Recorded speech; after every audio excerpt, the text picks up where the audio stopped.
assists. Townsville are WNBL champions for the fourth time.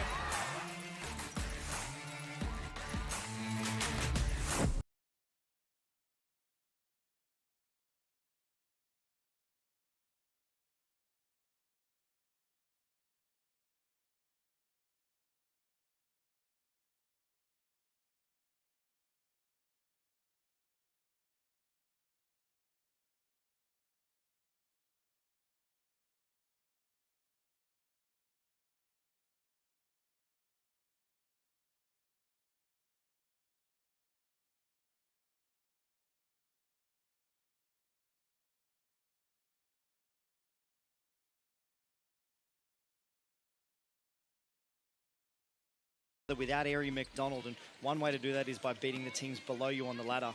Absolutely, and Erin McDonald has missed their last two games, which were both losses against Townsville. Now, these two sides have played some thrilling matches so far this season. In fact, their last three has been decided by 10 points or less, including their last, a three-point thriller in overtime. Perth got over the line over in Adelaide, and I guess that's perhaps been the story of Adelaide's season. They've been able to match it with the best in patches, just haven't been able to string together a four-quarter performance. But had some bright spots, and the point that they're at within their season, being mathematically out of finals, they can be a gatekeeper for the finals aspiring teams. They've got a string of games here beginning tonight where they play against one of those teams in the Perth Lynx. They get to play freely without anything to lose, without any fear of errors, and that makes them a dangerous opponent not to take lightly. And they certainly showed what they were capable of on Friday night with an upset win over Sydney. As we take a look at a key matchup that we get to look forward to tonight, Amy Atwell against Izzy Borlase. Amy Atwell, of course, putting together a fantastic season, number 3 in the competition for average points per game, and we run out of superlatives to describe Izzy Borlase in the season that she's having, such a bright star of women's basketball here in Australia. Well, two great scorers, but they do it differently. Atwell's a shooter. She's open the moment that she gets out of her car in the car park, it seems like. But she's been able to add to her game and go from being an elite shooter to an elite scorer.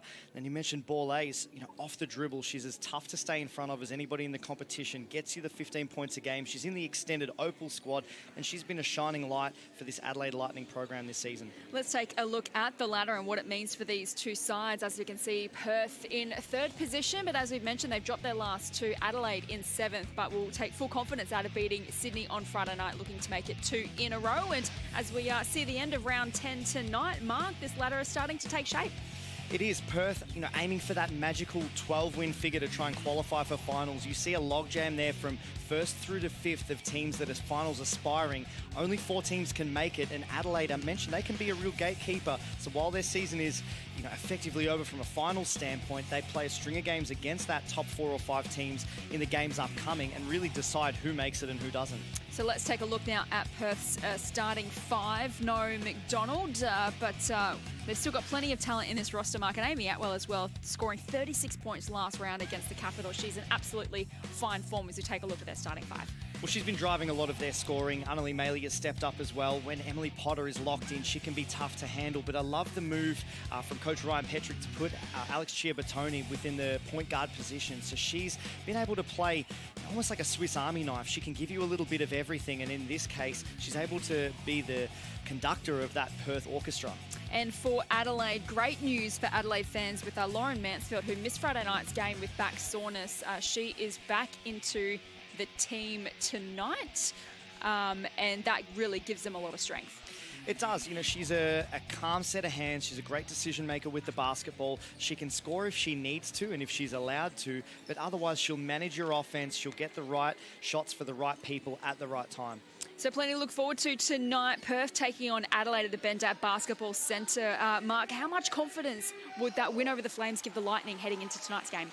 Well, it would, yeah. I mean, like playing against a team the calibre of a finals aspiring Sydney Flames, I mean, that's always going to be a tough proposition to try and get over the top of, but they were able to string together a game with 5 or 6 players in double digits of scoring and some talented people all scoring points at the same time, which they hadn't done a great deal across the course of the season. The likes of Willoughby and Borlase putting up double-digit points together. So here we go, we're underway. It's going to be Adelaide with first possession. Here's Brazel sharing it with Willoughby, who was really important in the second half on Friday night for them. Off to Borlase. Looking for Turner, but Potter broke it up for the Perth Lynx. Here is Amy Atwell, the superstar, feeding inside to Cipollone for the first points of the night. That's a great pass, and credit the Perth Lynx lineup to run so wide in transition, opened up that middle alley for Cipollone to run down. Turner and Willoughby combine, sets her feet for the triple. It is offline. Annalie Maley for the Lynx. Now to Potter.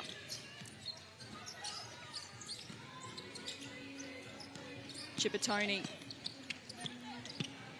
puts it up and in. Great start to the Lynx. And a mature head, a veteran presence that just does the plays that you need. Again, they've turned it over in attack, have the Lightning. Perth looking to pounce. Gorman swings it out wide to Maley. Does she step out court? She did.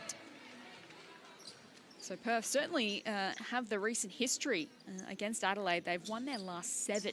They have to go back to January 2019 was the last time Adelaide won at Bendat Basketball Centre.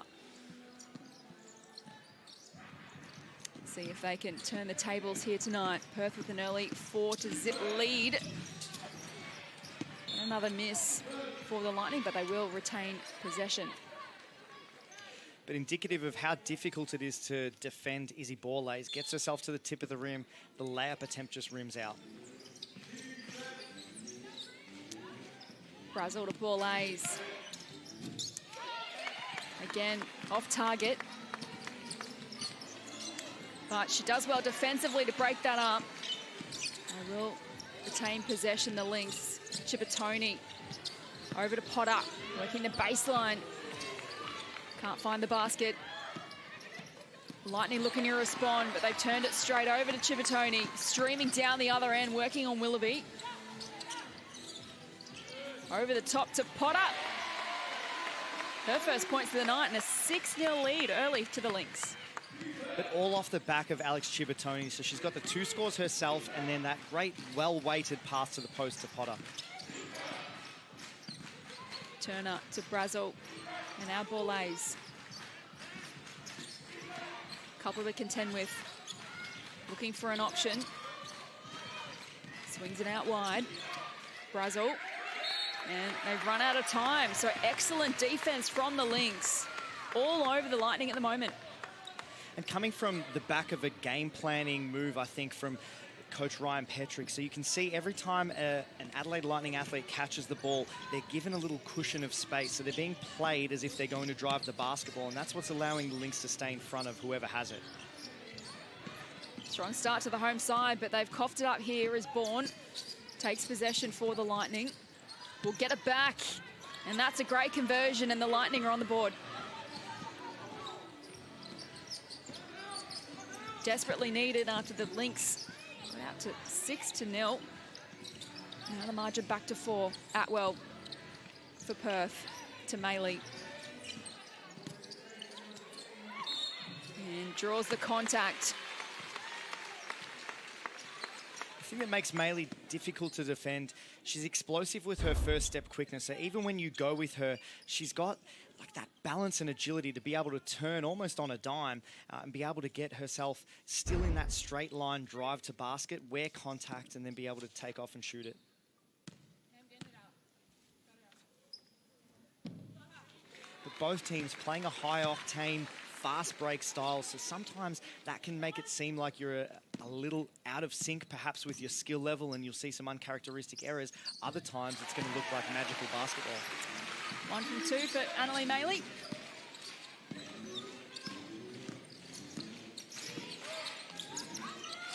Turner. Now out to Brazel. The 3 attempt is offline. Early shot in the shot clock there by Brazel. Probably not the greatest shot selection. It's the Perth Lynx playing in a 1-2-2 half-court trap, trying to rush the decision-making of the Lightning and getting away with it in that last possession. Potter for 2. And it's forced an early timeout here in the first quarter with the Lynx leading the Lightning 9-2. And this time out is brought to you by Cygnett, Australia's #1 digital accessories brand. Cygnett continues to power the WNBL, Australian owned and designed. Cygnett is available at JB Hi-Fi, Officeworks and other leading retailers. Visit cygnett.com today. There's Mark Alabakov. We take a look at Perth's season to date, and of course no Aari McDonald, as we know. We keep mentioning it, but there's a reason. She's #2 in the competition for average points, #3 for assists, and #5 for steals. So really important for them to find others to stand up, and as we mentioned earlier, plenty of talent still on this list. Amy Atwell and Adelaide Maley, as we know, some of the key best players, as these stats show. Well, Amy Atwell, you know, she's been an Australian Opal before. She's an outstanding shooter of the basketball, and then you've got Adelaide Maley, who's a former league MVP. So you've got two people who are capable of winning a game off their own hands, so to speak. But I think the biggest change has been Chibatoni in the point guard position has given them room to be able to be who they are, Atwell and Maley, without having to have the ball in their hands as creators. They're able to be finishers of plays that are created by the likes of Chibatoni. And the last two losses, Perth have both come against Townsville, who are sitting pretty at the moment in top position on the ladder. What are your key takeaways from those two losses to Perth? I guess, again, you're playing against quality opposition without your best players, so certainly a bit to work with as Atwell pulls the trigger on the three, but still some positive takeaways for Perth. Yeah, I think they were gallant, and it was just more, you know, I guess, unfortunate in the sense that they played their first two games sans Aari McDonald in the lineup against the best team in the competition. So having to try and find, you know, a new normal, at least for the next month of basketball, they had to do that against the league's best competition. Bola converts for two. Perth down the other end. Atwell shares it with Chibatoni. He's been good in this first quarter so far. Misses on that occasion, but Potter with the N1. A terrific decision-making and just patience from Alex Chibatoni to be able to accept the switch on the pick and roll, which means Potter's defender played against her, so she had Turner on her, and with Potter going to the basket, all Chibatoni had to do was get a shot up on the rim, and you had Potter versus a smaller player in the offensive rebounding contest. So often teams can get bogged down trying to pass to the post player there, and it often engages a second defender. But just to get a shot away, you know, sometimes the best mismatch that you have is in the rebounding contest. Completes the play, and the strong start to Perth continues. Out to an 8-point advantage. Perth continuing to commit to that 1-2-2 half-court trap after free throws, so speeding up the Lightning. Turner puts a shot up, it just comes up short. It's a high percentage look, but it's out of rhythm. Great drive there from Atwell. Oh, just can't convert. Chibatoni again breaks things up. Bola regathers. And draws the contact. A high level of alertness from a defensive scouting perspective on Isabelle Bola. So the moment she recovered that basketball, Chibatoni had the instinct to run ahead and try to play defense close to the basket, but then recognized the threat and then came back to try and stop the speed of the ball and the dribble penetration from Borlase. Turn up for Willoughby. Under pressure. Gets it out to Mansfield. Back in the lineup tonight. This is her first shot. Such a big addition to this Lightning side.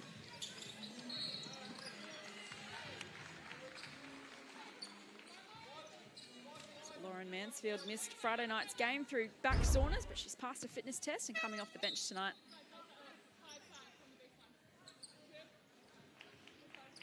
A nice ball reversal into a shuffle cut there for the Lynx. They're able to get a contest where the shoulders of Amy Atwell were close to the basket, and it forced Borlase to have to reach over the top and foul to stop a certain catch. Borlase is headed to the bench for a bit of a break. Good child. Receives. Missing. Maley keeping it alive. Atwell looking inside to Potter again. Another bucket to Potter. She's up to 9 points tonight. A huge basket, and it's a clear intention to try and get the ball inside to Potter, especially when there's that switching pick and roll defense from the Lightning. Lightning into attack. That's a tough finish from Bourne. And hasn't she had a tremendous second half of this season so far, Isabelle Bourne? Has been in fine form for the Adelaide Lightning, averaging the 13.4 points per game. Is going to look on replay here. Goodchild driving. And these are the positions that you want Goodchild in. She's got the ability not only to shoot the three-point shot, but she can be a handful to deal with off the bounce there. She draws the foul and gets on the free throw line. Now, what you didn't have, the first game that Perth played against Townsville, so once Erin McDonald got hurt, Goodchild was the point guard. So she had to give up some of her natural scoring instinct to be able to try and organise the team. And it looks like the Lynx have found a better balance with Chibatoni in that spot and then allowing Goodchild to be who she is. 9 points the margin now, the way of the home side. Less than 5 minutes to play in the opening quarter. As Lightning kicks it out to Bourne. Now looking for Turner, keeps it alive, back out to Willoughby. She goes for three. It's off the rim. Goodchild with a rebound. Perth on the counter attack. Bailey, Goodchild wide open for three. It's offline. Turner with a rebound. Swinging out to Mansfield. She's also wide open. Can't find the bottom of the net. Maley racing down the other end. Out to Clinch Hoykard. Another miss. Both teams taking early shots in the shot clock from three. So that can be gift and curse. If you knock it down, it's a big play because it's generally going to be as open as any other three-point shot you get within the possession. But a miss, it's tough to rebound sometimes because not all of your players are back. Another three-pointer miss from Mansfield. Perth down the other end, also missing. Can't buy a bucket at the moment. You'd love to see these teams get the ball into the paint after 4 missed three-point shots. Can you get a better balance? Bourne offline. Turner on the second attempt gets the call. And that's the benefit of being able to have a bit more balance within your offensive structure. So the ball goes to the post to Bourne. She makes her move under control, and then it's a predictable shot that you've probably, if you're the Adelaide Lightning, seen her shoot a million times this season. So with that predictability, Brianna Turner can anticipate it and go and get the rebound, get herself on the free throw line on that putback attempt. Number one in the competition for average rebounds per game, Brianna Turner. 13.7 per game. 1 from 2 on the free throws. Less than 3 to play. Maley pulls up for 2.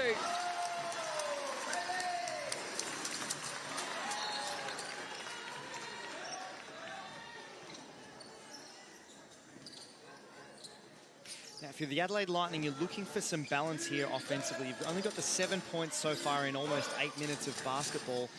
But you've been forced into quick and rush decisions, not only versus the press, but versus the very aggressive defense of the Perth Lynx. So they've come out with a clear intention to try and speed up everything that the Lightning do and keep them out of sync and out of rhythm. Brazil called for a travel. So Perth get the ball back. 2:20 on the clock. They lead by 10. Maley over to Goodchild. Trying to carve her way through, looking for Maley. Now it gets out to Hannon, who nails the three. That's so unfortunate for the Lightning. They did everything they needed to on the defensive possession, but I mean, what a revelation Hannon has been in the past 2 to 3 games with increased exposure and some more court time. She's been terrific. Lovely bounce pass to Bourne, who converts. When you're the Lynx, you're looking for other contributors on the scoreboard as a team that tries to beat you by outscoring you, as layman as that sounds. You know, to have someone like Hannon pop up and be able to hit some shots takes away the pressure of what you're missing with McDonald out of the lineup. She turns it over on that occasion, does Hannon. Down the other end, Turner.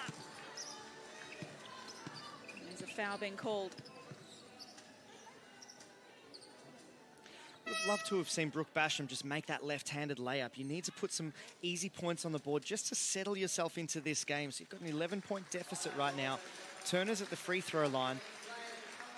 But can you guarantee the highest percentage shot possible? And there's nothing more of a high percentage shot than a layup.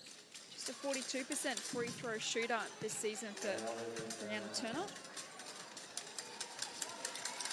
I like her getting involved, though. The last time she played for the Lightning, she averaged 17 and a bit points per game. So far this season, I think that's down to 7, but she's got the capacity to score if she gets the basketball. And I would love a big performance from her tonight as Goodchild for 3 is offline. Turner, another rebound. 10 points the margin. A minute to go in this first quarter. Mansfield, Turner. Now out to Bourne. Can't convert. Goodchild reels it in, streaming down the other end.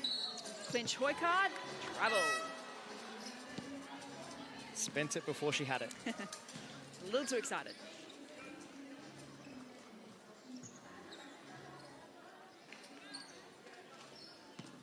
And Tonks in the game, who was wonderful against the Flames, scored herself 15 points. It was a revelation off the bench, and where the Lightning are really screaming out for one more score in their lineup, if she can have another game like that, it'll really help.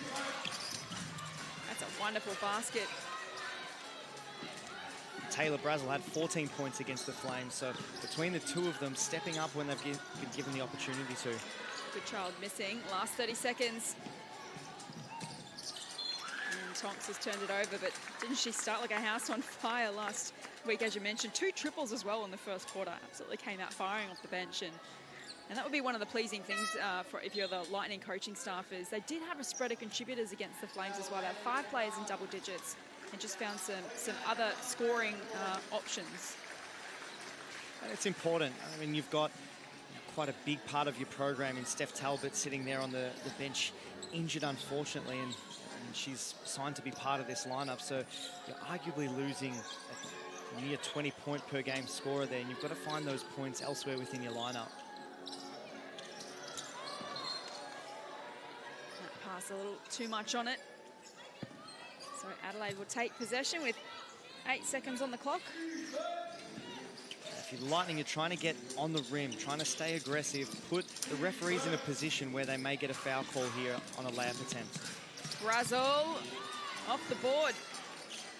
Did exactly what you said, Mark Halabakov. So that marks the end of the first quarter at the Bendat Basketball Centre. It is Perth, the home side, leading 20-14 over the Adelaide Lightning. We're going to take a short break. Be back with second quarter action next.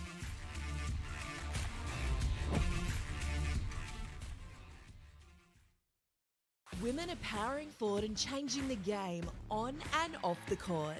Together, Basketball Australia and the Australian Sports Commission are powering women in basketball. We are amplifying the voices, skills and spirit of women in the game. From the backboards to the boardrooms, we're breaking barriers, shattering stereotypes and empowering the next generation of female athletes and leaders. Get involved and together we can create a future where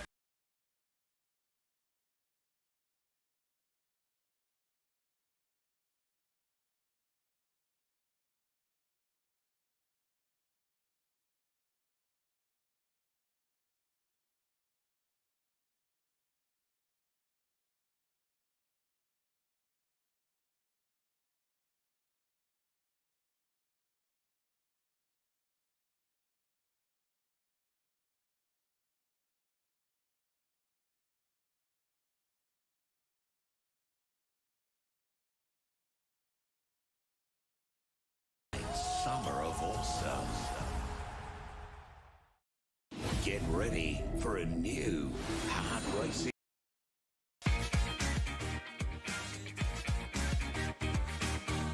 Quarter time at the Bendat Basketball Centre over in the West. The last match of round 10 of the Cygnett WNBL season, and it is Perth with the hot start. They lead Adelaide 20-14 after the first quarter. Jess Webster and Mark Alabakov with you. Mark, what did you make of that opening term?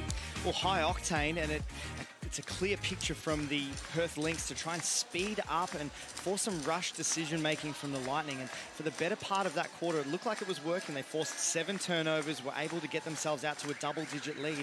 But credit the Adelaide Lightning lineup being able to steer away from early three-point shots in the shot clock, of which they're 0 of 7, got themselves with feet in the paint and were able to get this one back to a 6-point deficit only. It's round away in the second quarter. Perth by 6. Emily Potter starting well with 9 points in that opening quarter. Chibatoni as well, starting strongly with 4. Gorman over the top to Potter, and now feeds Maley. Beautiful pass, and then using Potter, who's the leading scorer in the game, as a catalyst for your next action. You had a back screen from Chibatoni to get Maley open on a cut to the basket. Turner. He's lost it, but did get some contact. Found herself at the line a few times tonight. She has, and I like her being aggressive. I like the Lightning bringing that aggressive mindset of trying to get to the point of the rim. They've got dynamic scorers who can go off the bounce. I'd love to see them continue to threaten paint touches, whether it's via the dribble like this or via the pass. Basham finds her way through. With the rate that the Lynx score, you can't beat them just by relying on settling for three-point shots or settling for jumpers over the top of them. You've got to make them defend you.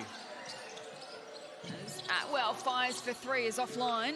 Perth number 1 in the competition for average points per game, as you alluded to, 85.5 per game. As Willoughby works her way to the rim, can't convert. Basham now to Tonks. For Willoughby. And travel. Seen a few of those called tonight. And on the flip side, Mark, Adelaide 8th in the competition for scoring just 70 points per game. Yeah, and I mean, that's where you've got Perth just by an average game will try to outscore the Adelaide Lightning, almost not being fussed with what happens from a defensive standpoint, because averages suggest that they only put 70 on the board. Perth's trying to race you to 100 points as quick as possible. Tonks for the Lightning. Turner back to Tonks. Now Basham. Again offline on the triple. And Turner draws the foul. It's not a huge advantage created on that pick and roll play. We had the pull-up jump shot there from Basham, but I love the job of pursuing the offensive glass, the rebound rather, from Brianna Turner. If she can go and almost think to herself that every missed shot is a pass to her, she can clean up some of those missed shots and put them in as layups. From the corner, another triple goes begging for the Lightning. 8 points the way, the Lynx. Chibatoni with ball in hand for Perth. Over to Gorman. Now Maley will go for it. Comes up short. Basham takes it down the floor. Now over to Tonks. Turner. Tonks will get it back. The top of the perimeter. Basham swinging it across to Brazel. Fires for 3. Again, no good. Keeps them ice cold from the three-point line. Got to continue to try and get the ball inside. Potter turns it over straight to Turner. Brazel over her head. And Adelaide will remain with it. And that was going to be a chance there that unfortunately went begging for the Lightning. But any time that they turn the Lynx over or they rebound a missed shot, they've got to go at a rate of knots and try and get themselves an easy score.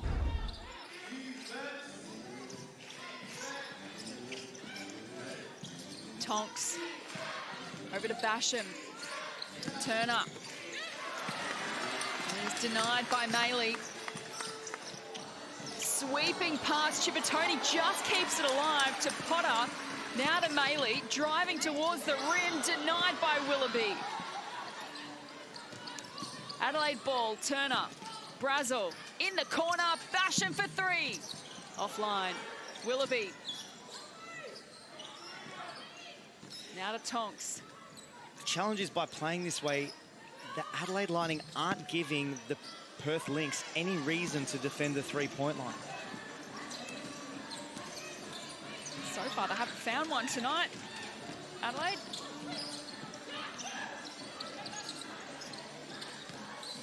Chippertoni. Maley back to Chippertoni. Shot clock ticking down. Gorman fires and nails it. So Adelaide 0 from 10 from three-point range. And that was the Lynx second.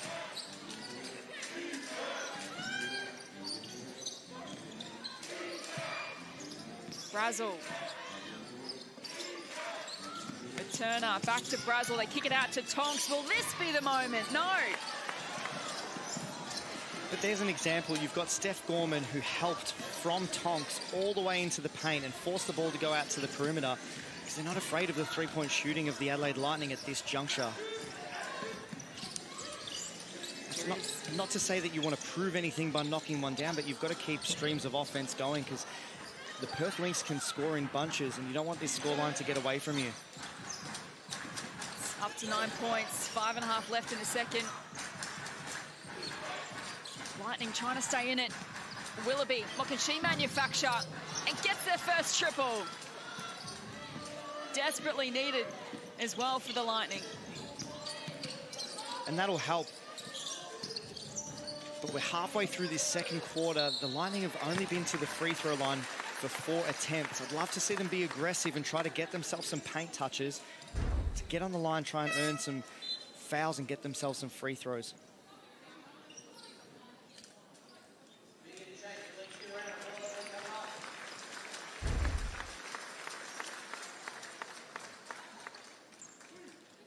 Six points the way the Lynx, as Potter finds herself at the line.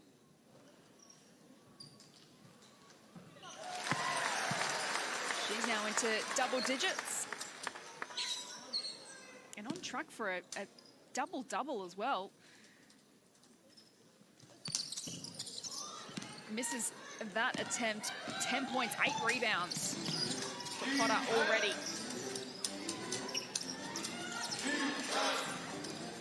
Adelaide ball. Willoughby.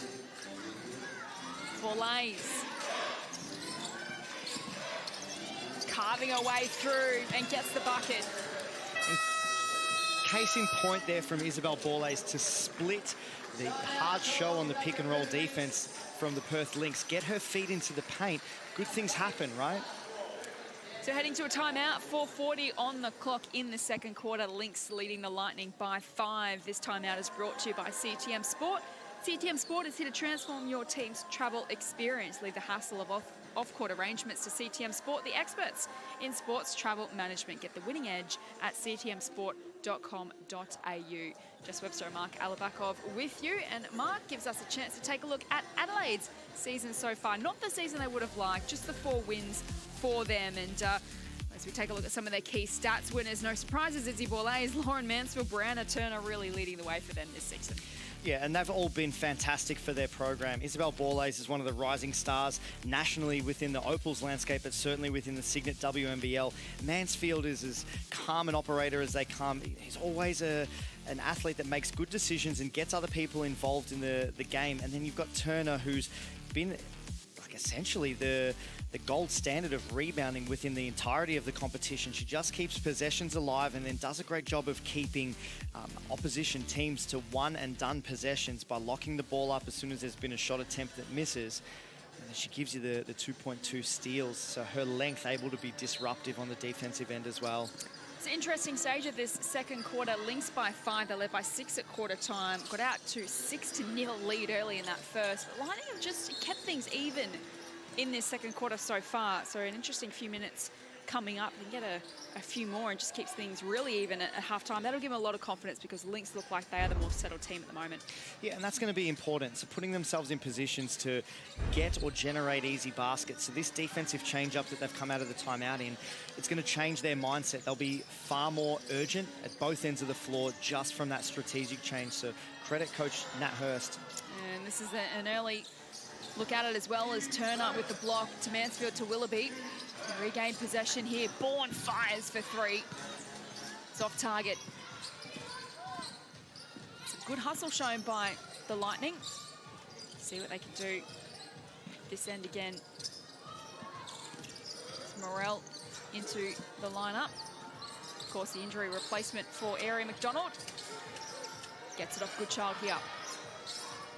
Now Atwell for three. Does it beautifully. You can't let her out of your sight, and you've always got to carry a hand and keep a hand up to try and obstruct that shot trajectory from Atwell. If she sees space, she can knock it down from anywhere. Mansfield works her way to the rim, gets a bucket. So if I'm not mistaken, the past two times that the Lightning have gotten feet in the key, it's ended up in a score. I'd back you. Bet you're right on that one. You normally are. Here's Gorman for the Lynx to Atwell. Goes for it again. Comes up short on this occasion. Adelaide streaming down the other end through Borlase. Muscles her way. And that's what you've got to do. So especially against great shooters like Amy Atwell, you've got to force them to have a conscience where they miss and they're worried about the push of the ball in transition the other way. So creating a little bit of indecision. Turner working hard on defense, comes up with it. Fortunately turns it over. But that push of the ball that I'm asking for, if you're coach Nat Hurst, you're going to live with that turnover because it was leading to the style change that you're wanting to try and create open shots for your team in transition.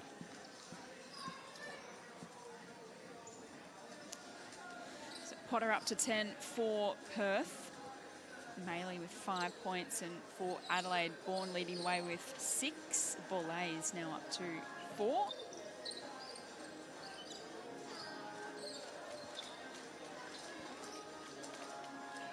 Just keeping this deficit steady at 4 points. It was Perth by 6 at quarter time, so an even second quarter. Maley, Goodchild for a long range two. It bobbles in.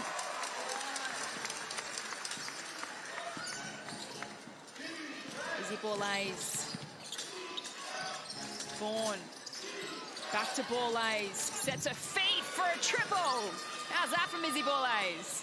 And that's the next part of her development as an athlete. We know that she's exceptional off the dribble. She can get by just about anybody in the competition. And she's really dangerous off the bounce. If she can add the consistent three-point shot to her game, we're looking down the barrel of one of the brightest stars we've seen nationally for a very long time. So it keeps the Lightning in touch as we take a look at the last points.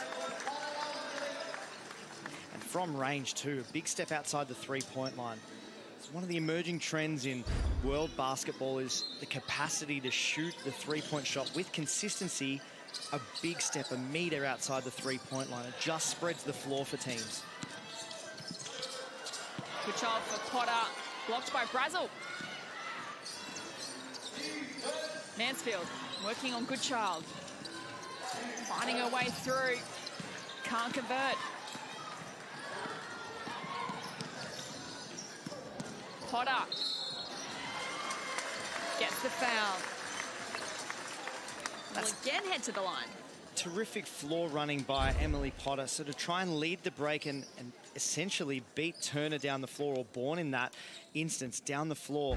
If you can win the race to the basket and let the ball find you, you're going to be in a great spot to put a layup in, or where a defender has to foul you to be able to stop a certain score.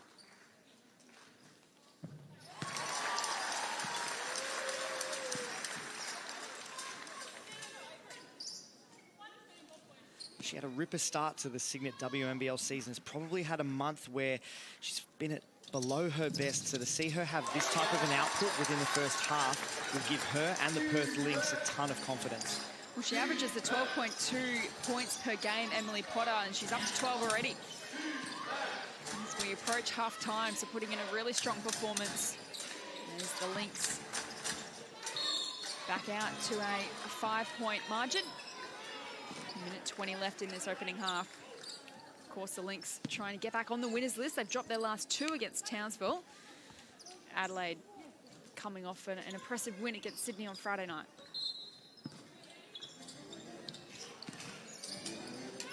Borlase to Bourne to Turner.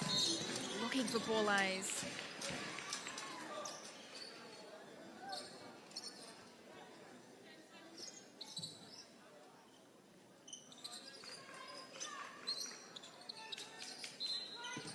Mansfield to inbound.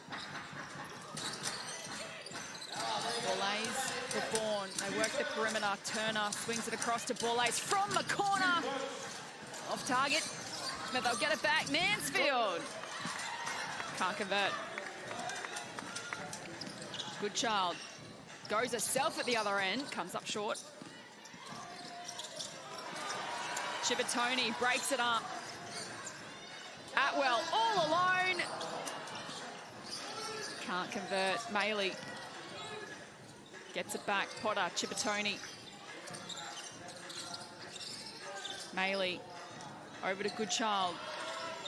Atwell steps back for three. And she's infringed. Because of the threat that she presents as a three-point shooter, when she tries to drive and then separates from your body with that step back, you know, it creates a little closeout situation. You've got to be so in control of your body not to land with any part of your arm or your hip or your shoulder slightly forward, because it's going to contact her as a shooter, you know, as Brazel did there. It puts Atwell on the line for 3 free throws. And as you mentioned, she's so hard to defend. Well, more so because she can make plays off the dribble this season more so than last. So she can go to the basket, so you've got to respect her as a driver as well as a shooter. So she'll always have plan A to catch and shoot the three or use her step back. But she can blow by you and get a layup too. And pretty dangerous from the line, 3 from 3. So a good little patch here from the Lynx after the timeout. Now this would be an opportunity, Coach Nat Hurst, if she had a timeout left, to take one and try and orchestrate an offense here to finish the half, but has opted not to do that in this instance. That's a new game-high lead of 8 points. Stroke of half-time, Adelaide with possession. As silly as it sounds, you've got to score enough to stay with the Perth Lynx. Borlase makes a move. Can't make it count. Turner, though, intelligent tap. Mansfield carving her way through. They work it to the corner. Borlase sets herself. Wobbles out. Maley with the rebound. And that is the end of the first half here at the Bendat Basketball Centre. It is the Perth Lynx leading the Adelaide Lightning 36-28 at halftime after Perth led by 6 at quarter time. They've extended their margin by 2 to lead by 8 at halftime. What are we doing here? I think there may be a whistle. There may be some seconds put back onto the clock. It looks like we might still be in this second period, potentially with a set of free throws. Just having a conference while we wait for confirmation. Looks like we are going to get some time back on the clock. And it's down Perth's end for some free throws. Annalie Maley at the line.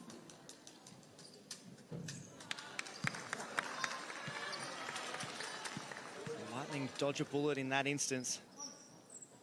The last thing that you want is a double-digit lead going into the half. 1 from 2 for Annalie Maley. Smart substitution. You might think, why would Coach Ryan Petrick sub 2 players in with a second to go? You've got players that are in foul trouble, that can help. Or it alleviates any pressure on a quick inbound and shot, allows the game to stop and all of your defenders to defend somebody. So now it is half-time at the Bendat Basketball Centre. The Lynx 37-28. They lead by 9 points at half-time. And Adelaide, they did some great work in the first half of that second quarter. They kept in touch. But a strong last few minutes for Perth saw them extend their lead as we take a look at some of the highlights. Well, a lot of it is going to be based upon, you know, some of their shot selection. So the aggressive defense from the Perth Lynx is creating this offense and then forcing the Lightning to have to chase. Doing a better job of executing within the half court as well, the Perth Lynx. And I like this interior play by the Lightning, trying to get touches within the paint. Their last 4 shots, they were trying to get dribble penetration into the keyway, either for a shot attempt or to force a second defender, and then got the ball moving out to the perimeter then. And Adelaide, they were 0 and 11 at one stage from the 3-point line. Got a couple late, which got their confidence up, but all around a pretty strong showing from Perth They look settled, and it's taken them probably a couple of games without Erin McDonald to find their best balance, but it looks like it's starting to come together in her absence. It is, and they've got to try and steal as many wins as they can. So they're playing against this Lightning team who sits below them on the ladder. Isn't a pushover by any means, because you've still got a second half ahead where if the Lightning can find some rhythm, even as much as the first half has been in Perth's favour, it's still under 10 points, which any team in this competition can hunt that down in a hurry. So half-time as we take a look at some of the key stats to the main break. And we mentioned Adelaide as well. They haven't been the best second half in terms of scoring power. But against Sydney, they really turned that around and show what they're capable of. So if they can get a good start to the second half, they know what they're capable of and have the ability to run out strongly. Yeah, well, I mean, the biggest concern is the shot selection for me. They've only got the 4 free throw attempts to 14, and there's easy points that can go begging. If you continue to hunt layup type shots or put yourself in positions to be fouled, you can keep the scoreboard ticking over, and that's so important when you play against the Perth Lynx. You can't allow them to outscore you or get out to big leads like this, because it can come on like a hurry and like an absolute tsunami of 3-point shots, and before you know it, it's game over. But to stay in touch, create as many easy looks as possible, whether that's in transition or getting the ball in the paint within your half court. And these are some of the top scorers. We mentioned Emily Potter. What a game she's putting together. Her average per game is 12 points. She's got that at half time. And of course, Brie Turner as well with the 12 rebounds. She averages the 13, number 1 in the competition. So a couple of players there are really standing up for their side. Yeah, well, I mean, you hit the nail on the head with Potter. So 12 points, nailed the average, but then she's on double-double watch. She's 1 rebound away so far. And then for the Lightning, exceptional rebounding by Brianna Turner. I'd love to see her get on the scoreboard a whole lot more. She's only got the 2 points so far, but she's played a full 20 minutes. She's an iron woman, is able to contribute statistically, both with that and the defense that she's able to play with blocked shots or changing shots and then the steals. She's really important to that lineup. If she can get her scoring going, that'll be super helpful to this Lightning cause. Absolutely. So an 9-point margin, rather, the way of the Lynx at halftime, looking to get back on the winners list after a couple of losses. We're going to take a break and be back with the second half action coming up after this.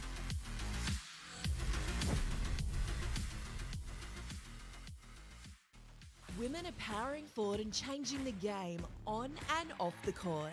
Together, Basketball Australia and the Australian Sports Commission are powering women in basketball. We are amplifying the voices, skills and spirit of women in the game. From the backboards to the boardrooms, we're breaking barriers, shattering stereotypes and empowering the next generation of female athletes and leaders. Get involved, and together we can create a future.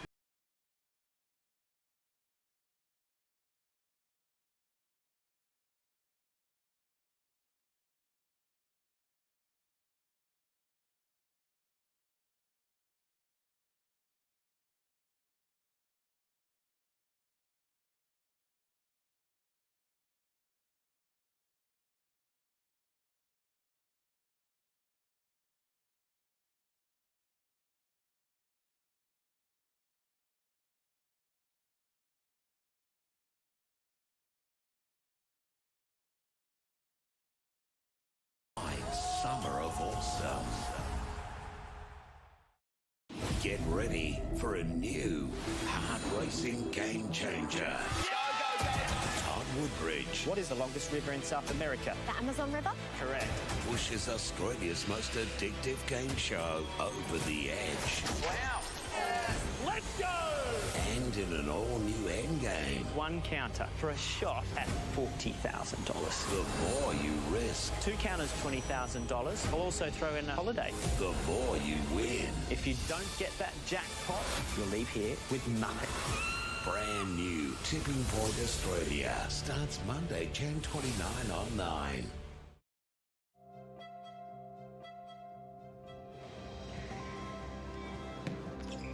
Ford dealers have backed sport in communities for nearly 100 years. And now, from the Boomers and Opals to Aussie Hoops, your local Ford dealer is proud to support basketball. Because all dreams start somewhere.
it was just a bit of a change.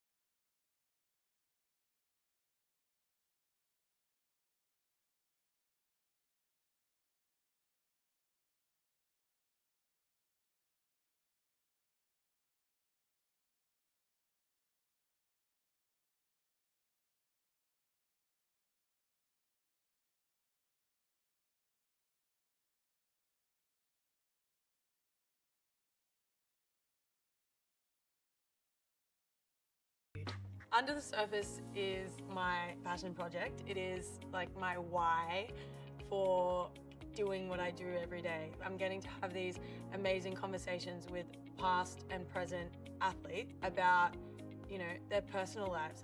Being a professional athlete is amazing, but also it's quite isolating in some sense that you're supposed to be this very well put together, perfect ideal of sporting excellence, and there's so much that goes on that people don't know about, and it's also important for young boys and girls, women, men, to listen to athletes' stories and realise that you can be at the top of your game and be at the peak of your performance and still be struggling with things in your life. And also knowing that if you're going through something, you can always, there's always light at the end of the tunnel and you can always come out the other side of things. Hi, I'm Amy. And I'm Hannah-Lou. And we're here with Lachlan and Zara from Ford Aussie Hoops. Let's go have some fun.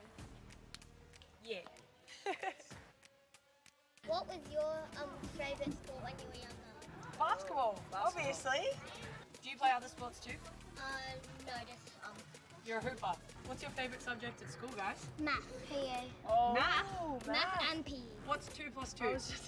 4. What's 2 times 2? 4. There we go. I don't want to stop. Do you believe in magic? Did you know that I'm magic? Oh, here we go. Yeah. I can do many magic tricks. What's your favourite thing about basketball? Friends. Do you get fouled out a lot? I do. Yes. She also gets a lot of tech fouls. I don't get tech fouls. I thought you were going to say the fun. Yeah, the fun and the friends. But the friends make it fun. The people you do it with make it fun. Yeah. All right, guys, let's go shoot some hoops. Come on.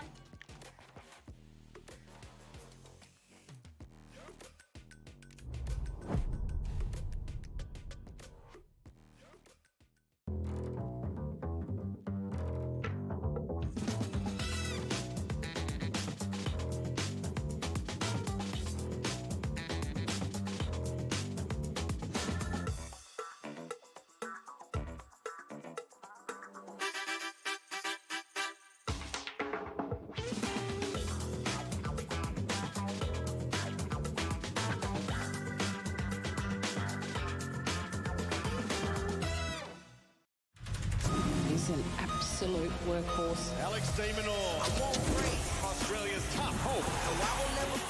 Oh, one shot. He tries to get to every ball.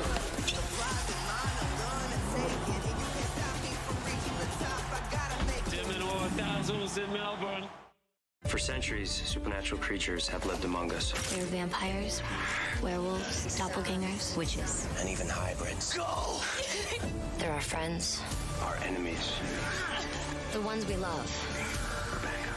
And the ones we've lost. A lot of blood, a lot of partying. And if you're going to die, it might as well be epic. Sink your teeth into the drama. Drink. The Vampire Diaries. Here we go. Stream every episode on 9 now. Women are powering forward and changing the game on and off the court. Together, Basketball Australia and the Australian Sports Commission are powering women in basketball. We are amplifying the voices, skills and spirit of women in the game. From the backboards to the boardrooms, we're breaking barriers, shattering stereotypes and empowering the next generation of female athletes and leaders. Get involved and together we can create a future where every girl's hoop dreams are within reach. Half halftime at the Bendat Basketball Centre. It is the Perth Lynx with a 9-point lead over the Adelaide Lightning. Jess Webster and Mark Alabakov with you, and we're on double watch at the moment. Emily Potter for the Lynx, 12 points and 9 rebounds to halftime. Mark, she's been fantastic.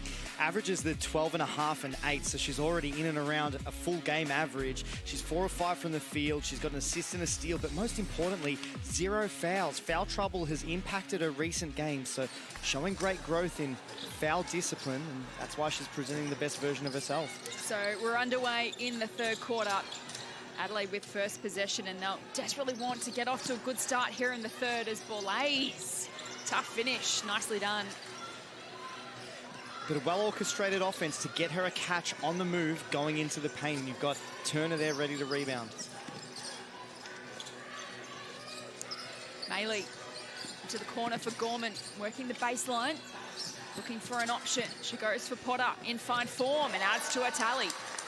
But look at the difference in just the intention that she has and how she's making every play to try and win. Willoughby to Bourne. Now off to Borlase. Turner back to Borlase. Pulls the trigger on the 3. Can't get it to go. Another 3-point attempt offline for Adelaide. Potter from long range, drains it.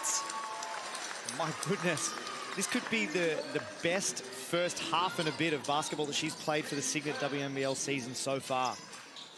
Absolutely on fire. Brazel through Turner, and now Bourne drains a triple. Exactly what the Lightning need. Keep them within touch. It's really important. You've got to score enough to stay with the Lynx if you want to beat them. Potter, again, muscles her way to the rim. The points continue. Bourne did everything that she needed to get her body in front of Potter and wear that contact. To be able to bait the referee into an offensive foul, you've probably got to go to ground in that instance. Turner has turned it over. Atwell streaming down the other end and capitalises. And you mentioned their scoring power, Mark, in both matches against Adelaide this season. Perth has scored over 50 points in the second half to snatch victory. So they are a very, very good shooting team, and particularly in second halves as Borlase makes a move. And great adjustment by her. So we've seen 2 possessions prior to the 3-point shot a possession ago, trying to get to the basket. So that's really, really important. She's got the ability to go whenever there's a closeout, a defender that's running towards her. If she can put the ball to the floor, she gets herself into layup range, and now she's on the free throw line. If you can keep a stream of free throws as a means of scoring, it can really assist you in getting the momentum back against a team like the Lynx. The first free throw attempt tonight. Get it to go. She's up to 11 points for the Lightning. Potter, 19. Here she is, the ball in hand. To Atwell, working on Willoughby. Trying to find her way through, gets the shot up and it wobbles in. It's tough. Willoughby contested that high and hard with her right hand. Really, really difficult shot to make. Brazel for the Lightning. Under pressure by Gorman. Over to Bourne. Trying to carve her way through. Found Turner. Now out to Brazel. The long range attempt. Can't get it to go. Just haven't been able to find their range from the 3-point area so far tonight, Adelaide. Would have loved to have seen Turner get a shot attempt away on that dribble penetration. I thought it's a really heads-up play. She had a 1-second advantage as she dribbled under the basket to be able to turn, be able to get a baby hook 2 feet from the hoop. Want her to be more aggressive.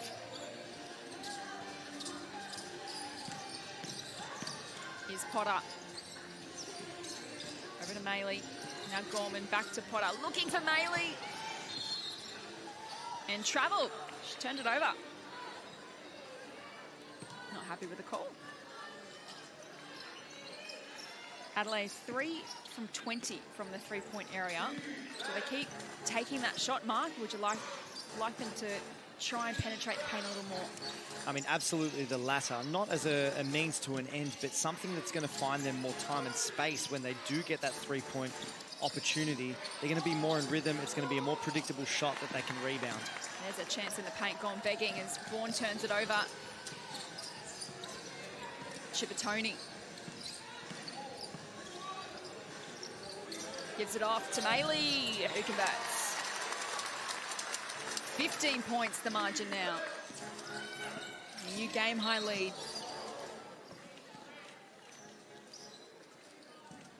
Lightning have only scored 7 points and to 13 to start this third quarter. We'll get a look at the replay there. Willoughby's another one that I'd like to see get a more aggressive mindset and try and get herself feet into the keyway. So she's only got the 3 points so far. She's 1 of 5 from the field, but credit the Lynx. They've been able to force her into plan B and C options. She's a great left-handed driver. They're forcing her to shoot the 3 or drive on her right hand. Another turnover at the offensive end for the Lightning, and Chippatoni gives it straight back, just had a fumble. Mansfield. To Turner, back to Mansfield. Sharing it around the perimeter. Bola now finds her way through. Just off the rim. Clinch Hoykard with a rebound off to Gorman. Gives it up to Maley. And it'll be a Perth ball. Great to see some urgency and some fight from the Lightning. So you've had Willoughby and Turner both come across to try and make a contest of what would have been a certain 2 points. Great block shot without fouling, and then Turner came in and stripped it clean the second time. Chippatoni sets up Clinch Hoykard for the finish. And starting to get out of hand for the Lightning. It's really important. You've got to try and find ways to keep the scoreboard ticking over, but the Lynx are a tough team to stop. So we're heading to a timeout with 5:22 on the clock in the third quarter. This timeout is brought to you by Ford Aussie Hoops, the perfect introduction to the world of basketball for kids aged 5 to 10 years. Basketball Australia are launching the Ford Aussie Hoops Award for 2024. To find out more, visit aussiehoops.basketball to register. So this lead now really creeping out the way of the Perth Lynx. Mark, Adelaide Lightning desperately need a response. Yeah, and you know, there's multiple ways that you can do that. So sometimes it's by a change of emphasis out of this timeout by Coach Nat Hurst, or you can roll something out defensively that's different to what you've done, that has allowed the Lynx to be able to get 52 points worth of rhythm so far. So you've got to keep them guessing and finding the answers to different questions as opposed to allowing them to find their rhythm and play to their identity, which is up and down, spread the floor, kick and drive and kick, shoot the 3-point shot or move it till you find an open shooter. They've scored 15 points to 7 out of the halftime break. The Perth Lynx are led by 6 at quarter time, by 9 at halftime.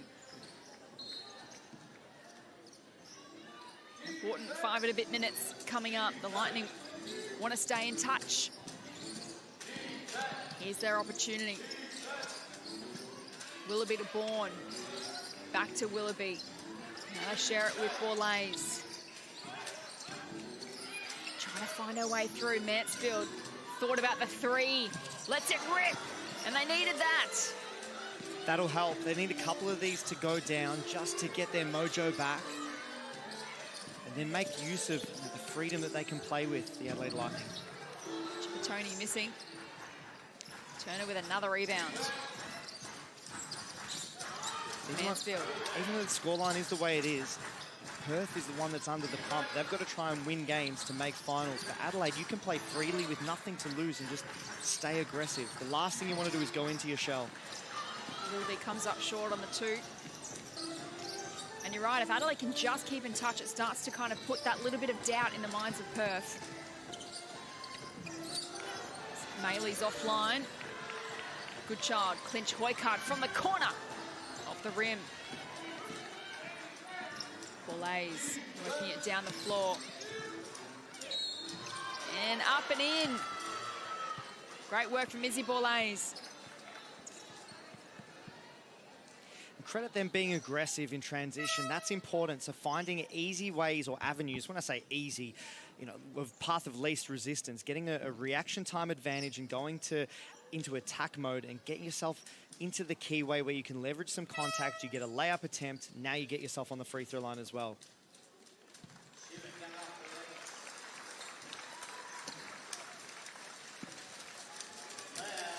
But they're a transition team, the Adelaide Lightning, so they can also score in bunches and quickly. And this one's not out of reach right now. If they can keep this aggressive mindset, you'll see the best of the Lightning in the remaining portion of this game. Got out to as much as 15 in this third quarter. Now back to 11. Gorman fires for three. Big shot. And sneakily efficient too. When you look at her shooting percentages right from the start of the season before she got hurt, her three-point shooting percentage was something like in the 40s or high 40s, which is absurd. So making the most of her opportunities, Steph Gorman. Bolays for three, comes up short. Willoughby with the rebound and draws the contact. So there's things that I like and don't like out of that play. So Bolays was able to get her head and shoulders by the defender on that first step on her dribble. Would love to see her play through the contact and get to the tip of the rim rather than shoot the step back. But outstanding job by Jocelyn Willoughby to go and hunt the offensive rebound and then get herself on the point of the rim. Now she shoots free throws out of the play. The possession stops. You kill some of Perth's momentum and you can get 2 easy shots here with no defense on you. First time at the line tonight.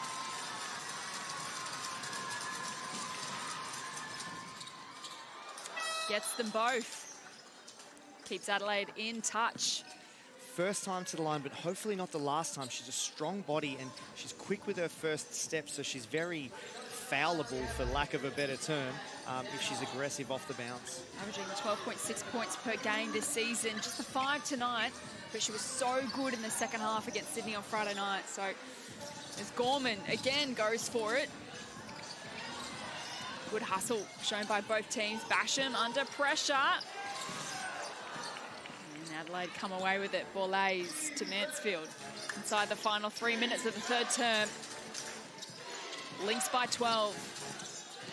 Mansfield for Turner and finishes. Excellent pass, and Turner with an aggressive cut to the basket. This is what I love to see from her. And they've turned it over, Perth. So an opportunity for Adelaide to capitalise through Izzy Bolays, and she gets the 2. And that's the recipe now. It's under 10 points. You're within touch distance. All you need to do is manage this or chip away for another basket or 2 if you can to finish out the quarter. And this one can still go either way. So a good little run from Adelaide Lightning forces a timeout. And this timeout is brought to you by the WNBL. Don't forget, the official WNBL app is available. We don't want you to miss a single minute of the action. So for all your live scores, highlights, player and team info, and plenty more, make sure you download the free WNBL app today. So it was Perth by 6 at quarter time.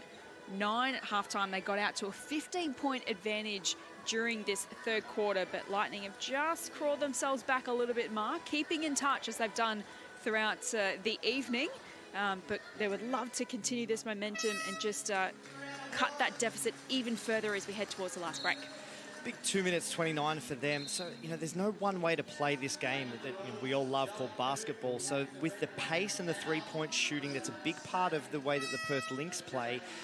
When you design a way to win, you design a way to lose. So any missed shots are generally long rebounds that give you an opportunity to get it and run. And that's really been the MO of the Adelaide Lightning season. But there's been hesitation for the first 2.5 quarters in being able to be aggressive and attacking and get their feet in the key. Where they've been able to play more to their identity with that style, now you've got a real ball game on your hands. 8 points the difference, 2:20 left in the third. Perth with possession. Goodchild from long range. How about that? Got to go over the top of screens against shooters the caliber of Goodchild. Contest everything with the hand. You go underneath and you pay. Bolays up to 18 points for Adelaide. Gives it to Mansfield. Now gets it back. Choikard applying the pressure. Bolays fires offline.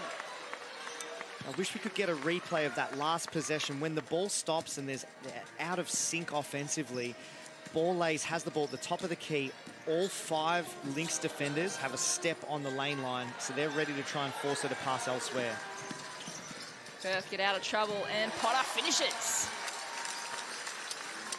21 points for Emily Potter and 10 rebounds.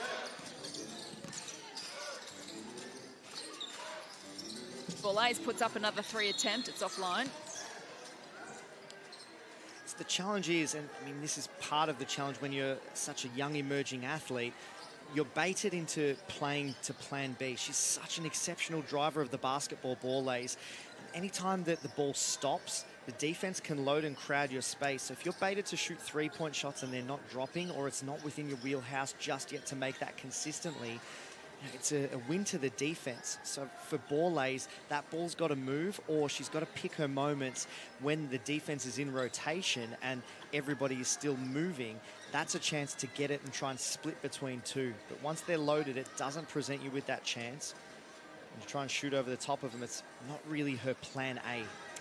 18 points for Izzy Bola, 1 from 7 from the 3-point range. 13 points the difference. Perth have done well to respond in the tail end of this 3rd quarter. Under a bit of pressure at the moment. Well, from the corner. Does it brilliantly time and time again. That helps, and credit Potter. Mishandle of the basketball, fell over and then was able to get a pass somehow to Amy Atwell. I mentioned earlier, anytime that you have your hand down, the moment she has the ball, it's going up. You've got to close space as much as possible and encourage her to put the ball on the floor. Again, not because she can't drive the ball, but because her plan A is to beat you with 3-point shooting, and she does that at such a high level. And just so fluid in her motion as well. Makes the free throw count. What a player. And just like that, we're back out to 17.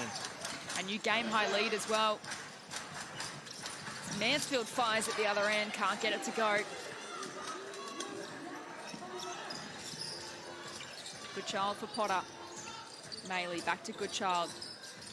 Into the final minute of this 3rd quarter. Maley, Goodchild. Adelaide defense trying to hold up, but Maley is off target. Clinch Hoyka with the overboard and the contact. She's really come into her own this season, being a really valuable contributor for the Lynx lineup. Last season, she played, I think it was around 10 or 11 minutes per game, and was really just a pick and pop shooter, meaning she'd come and screen for somebody who had the ball, and she'd pop out to the 3-point line looking for a pass back to shoot it. Her being able to play inside, rebound the basketball, go off the bounce, she's another Lynx player who's rounded out her skill package and being really valuable to them. Atwell has a rest on the bench. Clinch Hoycard 2 from 2 at the line. This has been an impressive response from Perth Lynx after Adelaide made a run in this 3rd quarter. 19 points the margin now. Boulays muscles her way to the rim. And that's a better adjustment by Boulays. That's what you want to see. So not driving every time, but that was an opportunity. So seek and hunt for plan A, which is for her, straight line drives, get yourself on the point of the rim. She's a creative finisher. Goodchild slicing her way through. On the 2nd attempt, makes it count.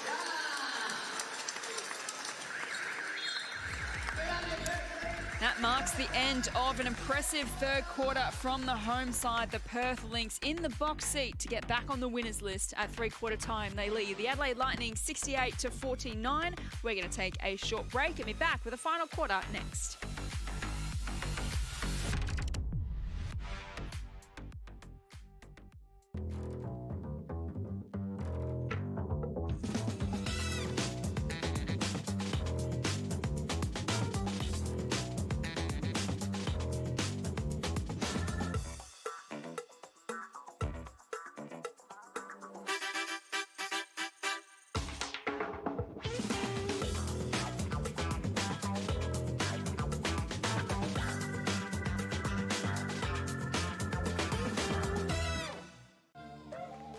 Use that momentum and power you've created to explode out on your first dribble. Okay, we've got 2 more.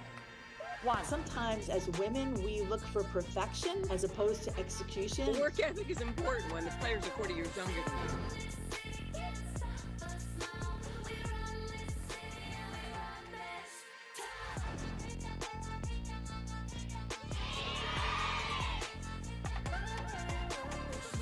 Cheers.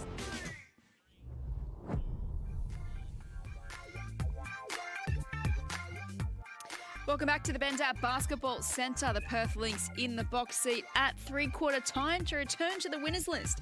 They lead the Adelaide Lightning by 19 points.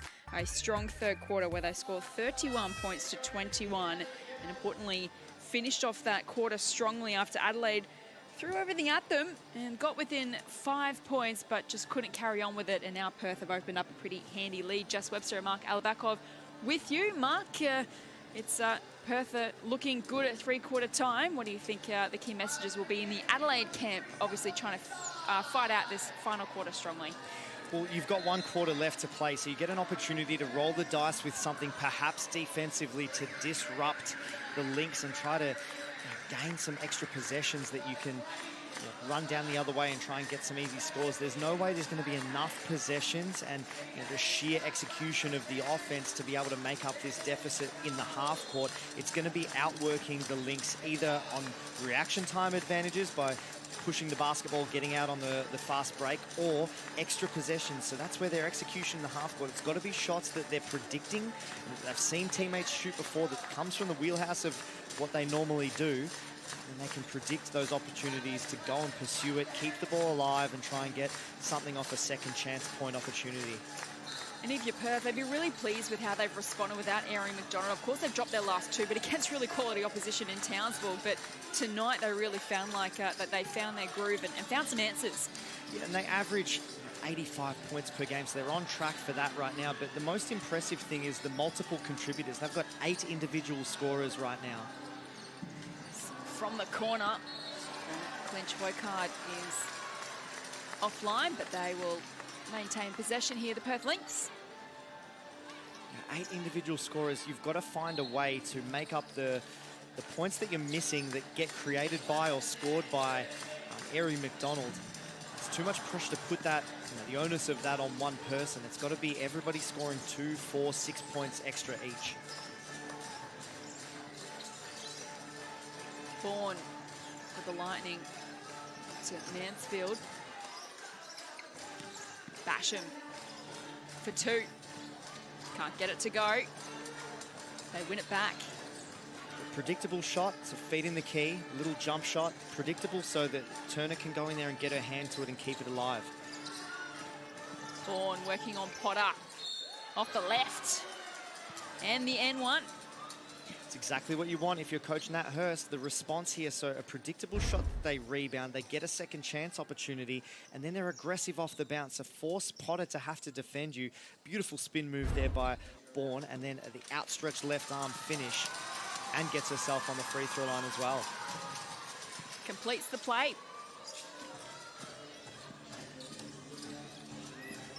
Back to 16. The difference was 19 at three-quarter time. So a good start to this final quarter to the visitors. And here's the defensive change-up, a 2-3 zone. Potter with the bucket, 23 points and 11 rebounds. Atwell got a hand in there to help break it up. Come down the other end. Off to Potter. She's in pretty good form. She gets the contact. She's having a terrific game and just a completely different athlete from a mentality standpoint, where she's able to be more disciplined from a defensive standpoint to not be in foul trouble. She's playing with confidence at the other end on the back of that. They've used her as a target in the post. She's outrunning Turner in transition.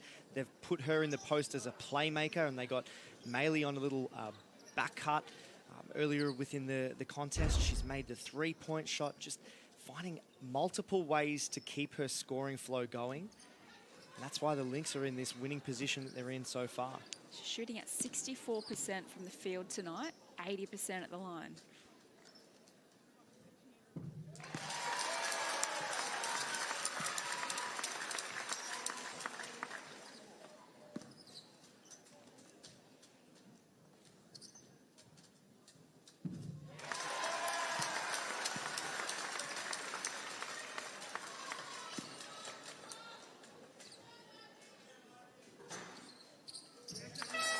when you're on, you're on. A 3 from 3 to Emily Potter.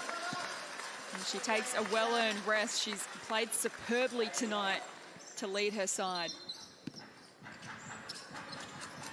I wouldn't be surprised if that's her night done also. If the Lynx can keep the margin out to roughly around this double-digit, nearly 20-point plus margin, you may not see her again. It might be an opportunity for the Lynx to play Clinch Hoykard or even Hannon.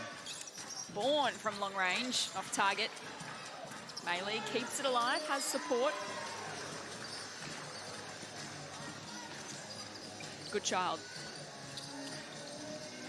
So Maylee now Atwell. There's Clinch Hoykard.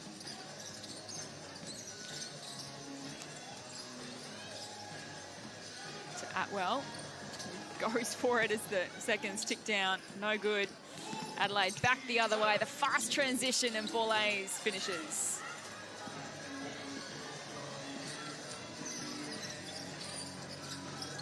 Maylee swings it across to Gorman. Lovely feed for good child. Didn't the crowd enjoy that? One of the things that the Lynx are doing a great job of tonight is cutting off the ball.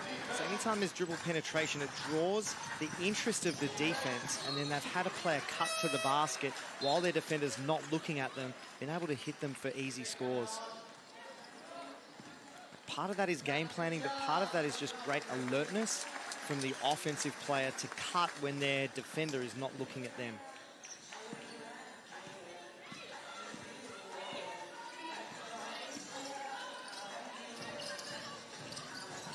It's Gorman. Clinch Hoykard. Bounce pass to Maylee. Couldn't convert. I was about to say case in point. Not quite. There's Turner driving aggressively. Can't get it to go. But that's what she's got to do. Stay aggressive like that and then get back into the contest. So she misses the layup and then misses the offensive rebound, but it's exactly how she has to play, where she can have a real impact for the Lightning. Atwell loves it from this range. Not on that occasion. Willoughby for the Lightning. It's come unstuck. Cibertoni kicks it back out to Atwell. Here she goes. Offline again. Cibertoni with the overboard out to Clinch Hoykard. Gorman gives it back to Clinch Hoykard. Has turned it over. Boulays goes herself. Beautiful. Her last two decisions offensively have been fantastic, and it's where you see the best of Isabel Boulays. Have you seen her game tonight? 24 points. 1 from 7 from 3-point range. 3 rebounds in there as well. That probably sounds really harsh where I'm judging her decision-making as a shooter, but I think the positive side of that is it shows you the expectation that we can have. She's just such a bright star of our competition that you forget that she's only 19 years old. Here she is on cue. She plays so maturely for her age, and her best years, my goodness, she's got another 15 years of elite level basketball ahead of her. How lucky are we? Get front row seats to the Izzy Boulay show. Certainly going to enjoy what the future holds for her. Meanwhile, Cibertoni for the Lynx. Gives it to Gorman. Working on Turner. Finds a way through. Back to Boulays. If all things considered, she hopefully should be one of multiple Australians that get picked up in the upcoming WNBA draft. The latest Phantom draft has her at number 12, is it? So long as she gets drafted in there, she belongs in there. So we've got a timeout here with 5:10 left on the clock. Lynx leading 75-58, and this timeout is brought to you by your local Ford dealer, proudly supporting community basketball in Australia. So Adelaide, unfortunately, haven't been the strongest teams in terms of running out matches. Now ranked the worst second half team in the league, averaging just the 32 points, and have lost 8 fourth quarters. They did turn that around against Sydney on Friday night and managed to finish out that game strongly, but unfortunately here it is the Lynx who are full of running muck. Yeah, but look, for the Adelaide Lightning, this one's probably out of reach right now. With 5 minutes to go to try and overcome momentum and be able to get yourself back in the contest might be out of reach, but you can turn what you consider a win to being something habitual. So you mentioned the fourth quarter as being a point of contention. They're leading this one 9-7. Can you turn this, if you're Coach Nat Hurst, into a mini game? Can you play this fourth quarter as if it's a standalone contest, try and beat the Lynx within this fourth quarter so that you can show a capacity for growth and being able to execute late in games when fatigue plays a part? So it was Perth by 6 at quarter time, by 9 at half time. They blew it out to 19 at three-quarter time. Adelaide so far winning the quarter. I quote Coach Guy Malloy, who I worked with for a number of years, that you can always be putting bricks in the wall of your development, whether you're winning or losing. Very well said. I wish it was mine. It's stolen. No, certainly very true. Willoughby off to Brazil. Less than 5 to go. Final quarter. Over in the west. Returner again, driving. Oh, she gets it back. Gives it off to Tonks, who can't finish either. Chipotoni. Tonks applying the pressure. Chipotoni finds her way through. Looking for support off to Maley. Shot clock ticking down. Chipotoni looking inside to Hannon, has a couple to beat. No score, and they run out of time. She's been terrific, Hannon, and playing with confidence, with increased opportunity here. You've seen the best of her, and when she catches the ball, she's playing aggressively and playing to win rather than playing not to lose, or with any hesitation that sometimes you see with youthful athletes. Gorman with the no-look defense. Receives from Chipotoni into the corner for Amy Atwell. Off target. Borlase goes herself at the offensive end, and why wouldn't you when you're in her form? 28 points tonight for Izzy Borlase. And great adjustment by her to be able to go back to plan A of hunting dribble penetration. If you couple that with the aggression that you're seeing here from Brianna Turner, see that earlier in the game, maybe we're not looking down the barrel of a 17-point deficit. 3 attempt is missing. These are all opportunities to be able to grow your team. I'm sure Coach Nat Hurst will show these on film during the week. You're forever teaching and tweaking and trying to make your team as good as it can possibly be.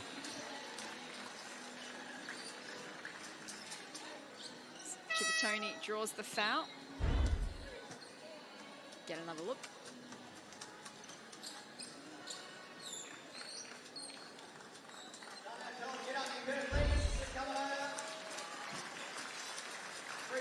And we're heading to another timeout in this final quarter with the Perth Lynx up by 17 points. They led by 19 at three-quarter time.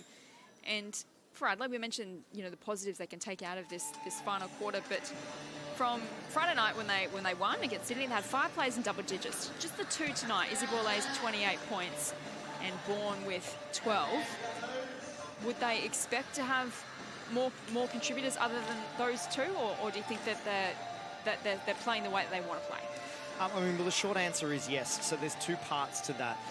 The Lynx have done a tremendous job of forcing them to take and have to make 3-point shots, which they weren't able to do in the first half, and they took the bait, essentially. It landed in long rebounds that Perth was able to run down the floor with back the other way, which then made them even more conscious of it.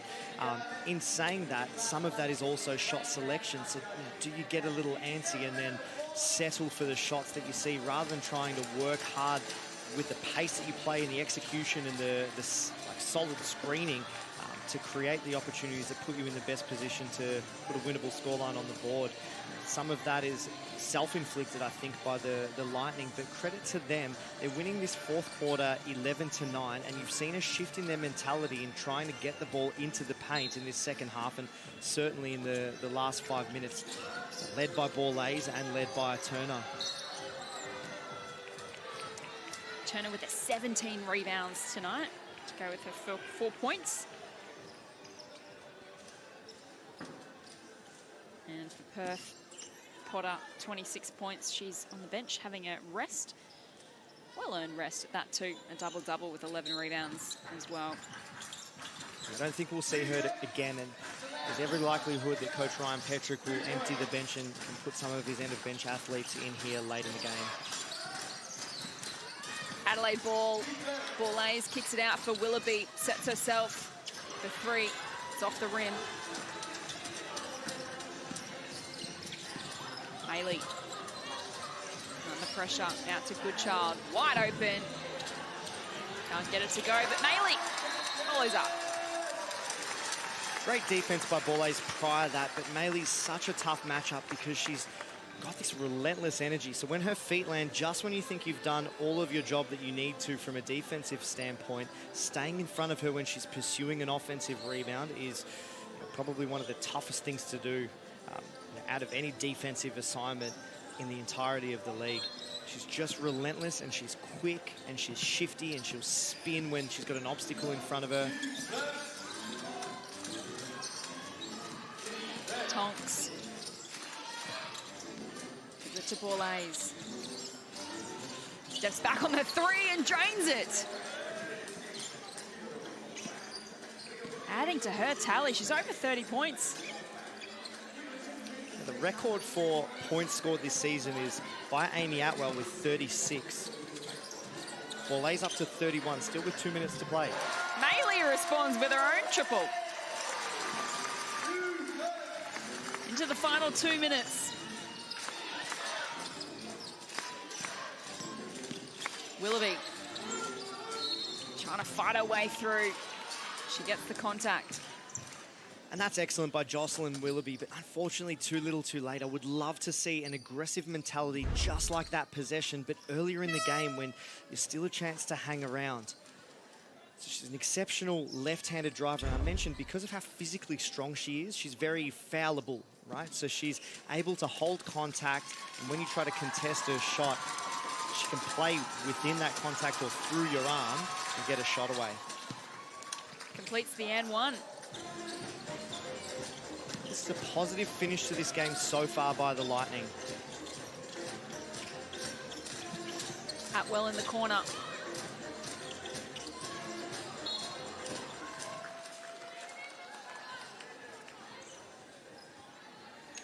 And case in point, right? Like there's every reason for Borlase to allow that catch and just stay solid defensively and defend the ball. She's still going for the steal, still trying to hunt down this 16-point margin with 1:40 to play.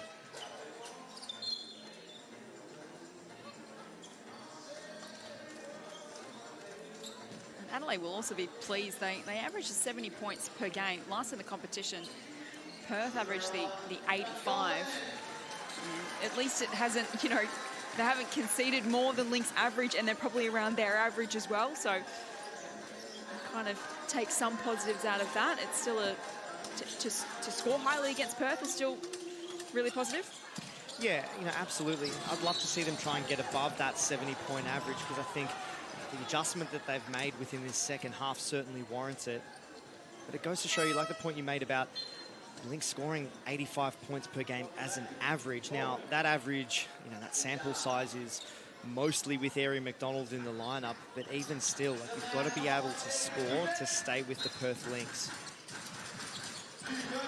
And this is what makes teams like the Townsville Fire so exceptional because, if I'm not mistaken, one of their games was 107 to 94 or something thereabouts. The Fire had to score over 100 points to beat them.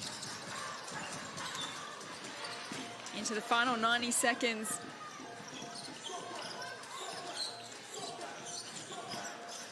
Atwell, got a couple to beat. Now it's Gorman. It's off the rim. Borlase down the other end, calms her way through. An incredible performance. I think it might be a career best for her. I'll have to get that confirmed. Can we say for now? Like, I'm sure she's going to have a 40-point game at some point within her career. She's a special talent offensively. Absolutely. You definitely feel the best is yet to come Brizzy Borlays as Hannon finds herself at the line.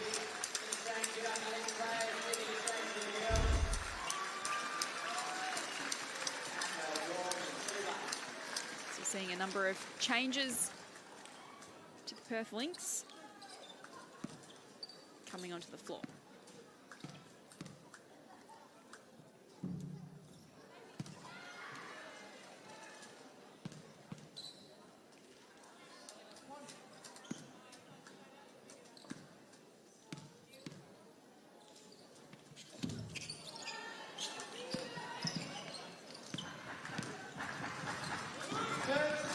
Seconds to go.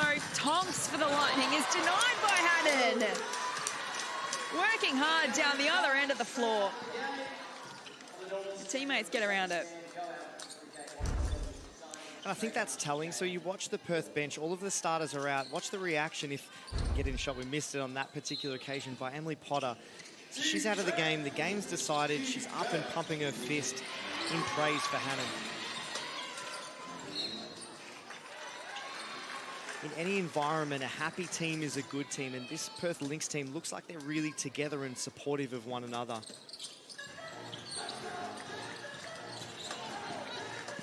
Final seconds here. It's Forster for the Lynx. Bumping off Tonks.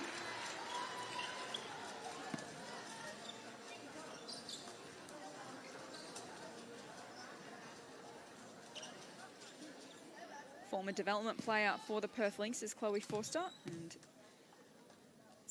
earned her opportunity on the main roster. And making the most of it when she does get those opportunities. So she's obviously an emerging talent, so there's been sparing chance for her to play. But when she comes in, she's confident. She tries to attack you off the bounce. She can shoot the three. And only a couple of games ago, she did an exceptional job in small stints, blunting the impact of Jade Melbourne when they played against the Caps. Razzle gets the foul.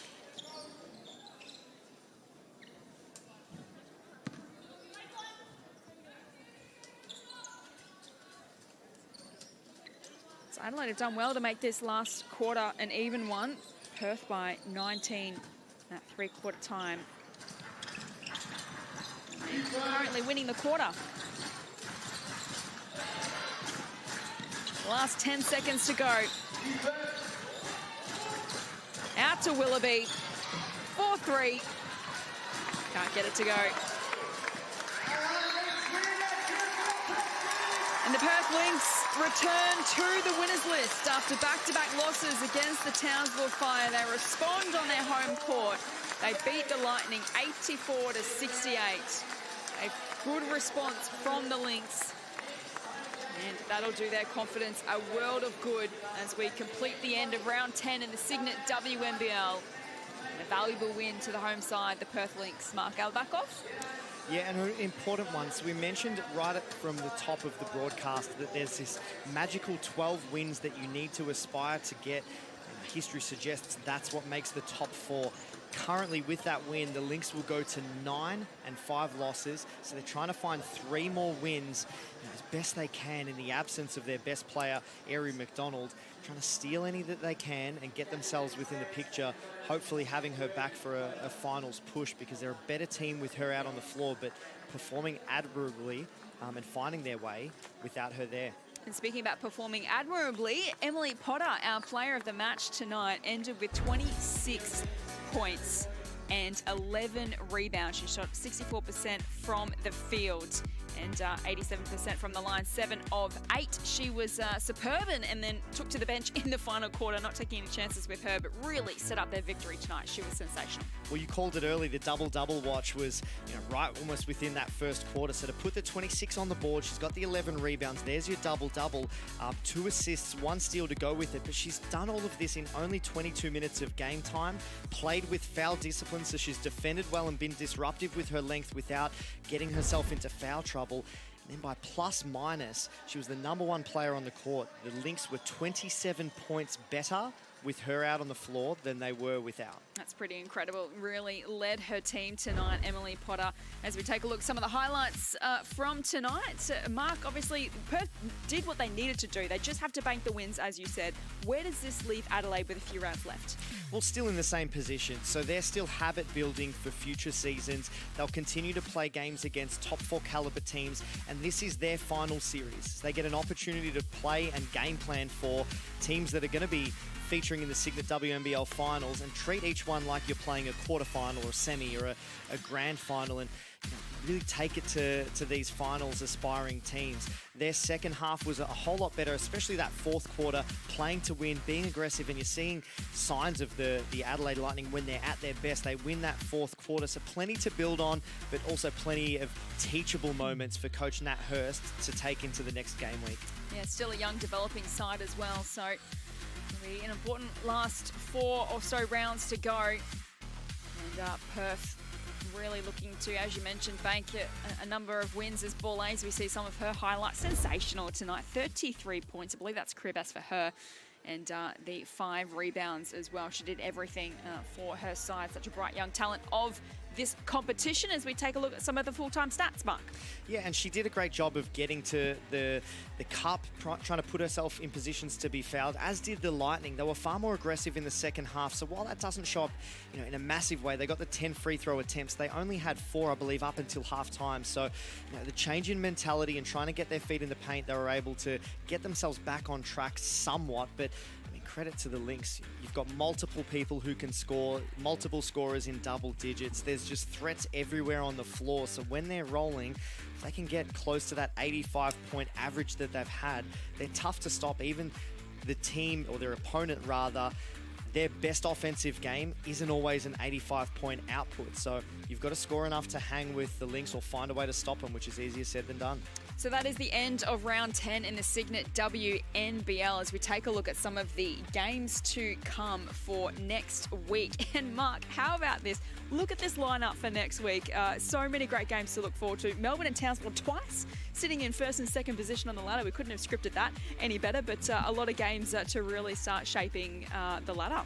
Yeah, and you've hit the nail on the head there too. So Melbourne-Townsville, those 2 games will decide the season series. But if Melbourne can get 2 wins, they're going to be in that picture for top spot. I believe they'll only be 1 win behind Townsville at that juncture. But a real key one here on Sunday, Sydney versus Perth. So Perth needs to try and continue to steal wins. Sydney's going to be urgent, and they're going to be like a poked bear. They're trying to make their way into the top 4 as well. Cannot wait. It's going to be such a fascinating run towards the final series. So much great basketball to look forward to. Mark, thanks for your contributions tonight. You've been superb as always. On behalf of myself, Jess Webster, Mark Alabakov, and our entire production team, we hope you have enjoyed the coverage tonight. It was Perth by 16 points over Adelaide. We'll catch you next time.